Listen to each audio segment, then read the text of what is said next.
Hey guys, and welcome to a Robocraft look back at the current things that are happening in the game update type thing. Yeah guys, I don't really know what to call this video because yesterday I put up two videos which were covering the Robo News and the Daily Robot, and I feel I may have reacted slightly the wrong way. It's probably only because I feel so passionately about the game and the fact that I found this game and it was one of the best things I'd ever seen a game try to do. You could build your own robot, you had to defend a pilot seat which was your lifeline, and then you went out and battled other robots. Now the whole point of the game was to try and survive as long as possible. You had to have some build skill, you had to have an understanding of how the damage system worked, how the weapons worked, how everything worked on it. And I understood that and I learnt it and I managed to level myself up. And then a few months ago, 4 or 5 months ago, the game changed dramatically. The pilot seat was taken out and now we no longer have a pilot seat, so there's no longer really what I can see, any structure to the game. So that's one thing that really annoyed me about the game, guys. But I tried to move on, I didn't let that taint the game. Kept going with their updates, kept accepting what they were doing, and then they announced that they were going to do loot crates, and I was like, nah. Every multiplayer game that I've ever played that has loot crates is locked on a time basis. You have to have a code to open them up. I was speaking to my son last night actually, and he plays Counter-Strike Global Offensive, and you get loot crates at the end of each game, but you then have to spend real money to buy a key to unlock the crate, which is such a bad idea in my personal opinion. You buy the game, everything within that game should be free or very, very, very cheap. You've already paid your 20 odd quid to buy the game, so yeah, I speak in quids and pounds, guys, because I'm English.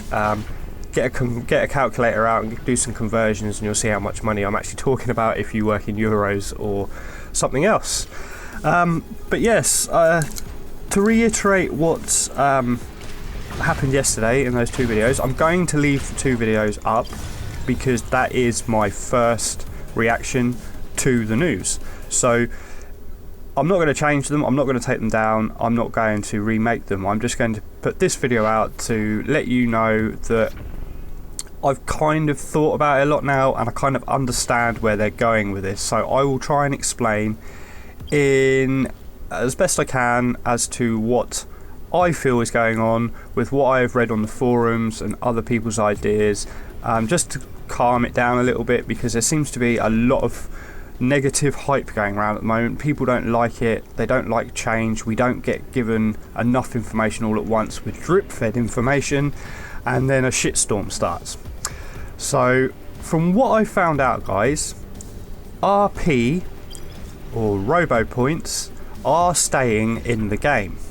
They are just being rebranded to Robits or Robits. The tech tree system is going, but the Cube Depot is being renamed. So the Cube Depot where we buy everything and sell everything is just having a name change to the Robo Forge. Now you may have to pay a little bit to use the Robo Forge. If you do, that's fine. There's another game out that I've been playing recently that I'll be bringing you videos from that do have this system. They have a forge where you have to craft and take things down. They have a point system in the game where you collect experience points and you spend those experience points in the game on other parts. Any parts you don't need, as I say, you can break them down. And that is exactly what Robocraft is doing. The Robo Forge is basically going to be a new name for the Cube Depot, and it is going to be where you can craft parts and disassemble parts to sell them.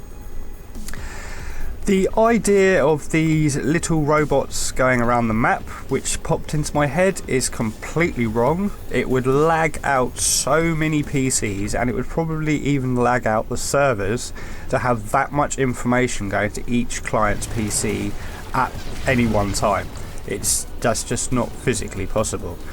No, I don't think they do that. So we haven't really got to worry about all these little bits being left around the map.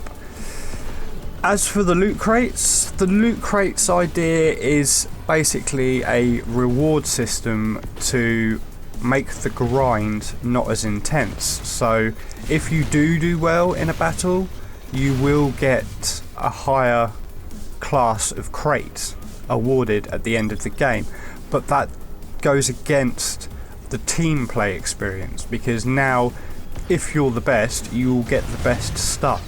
So you will try and get as many kills as possible, or do as much damage as possible, or the team play might go out the window a little bit.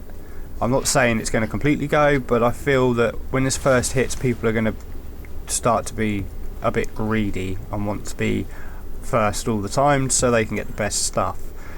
But that is my take on it. That is what I've picked up after reading a few things and thinking about it and reading your comments and suggestions. I don't have any salt towards Free Jam. Free Jam are an absolutely brilliant company. They have made an absolutely awesome game. It's just I feel their marketing and the way they roll out updates could be improved, just by giving the player base as much information as possible. They say the game is still in alpha and that we are alpha testers, but as testers we need all the information, not just drip fed information. If they want to launch the game and then bring out all these amazing updates and drip feed us information, that's fine, because the game has been released. We know what the game is. Robocraft is still deciding what it wants to be, and that is basically all I wanted to say, guys. I just wanted to clear up that I'm not salty with Free Jam. I'm not salty with the game. I will continue to play it. I will continue to do videos on it. It will slow down a little bit because I've started to play newer games now. I have a couple of games that I've recently started playing, and I really want to bring you videos on them because I feel that you guys would enjoy them, and I'd hope that it would also bring other people to the channel so we can get our family growing a bit bigger, because I've only been doing this a year, but to have over 550 of you guys come and click and watch my videos is absolutely amazing. And if it wasn't for you guys out there, I probably wouldn't do this. So thanks guys, you mean more to this channel and to me than you actually feel and you think, and I appreciate all your comments and messages and the passion that you put into your messages and comments that you leave down below. But I'm going to stop waffling, guys. As I said, I just wanted to clear up a few things from yesterday. But until the next one, guys, which will be a CRF bot review. It will be up a little bit later today due to the fact I have no premium, and the randomizer has decided to throw out 3 premium bots in a row. So I'm guessing it's telling me I need to buy some premium. So as soon as I've got premium, guys, I will get that recorded, get the video done and get it up for you. So might be the end of today, might be first thing tomorrow morning. But anyway, until then, guys, see you later.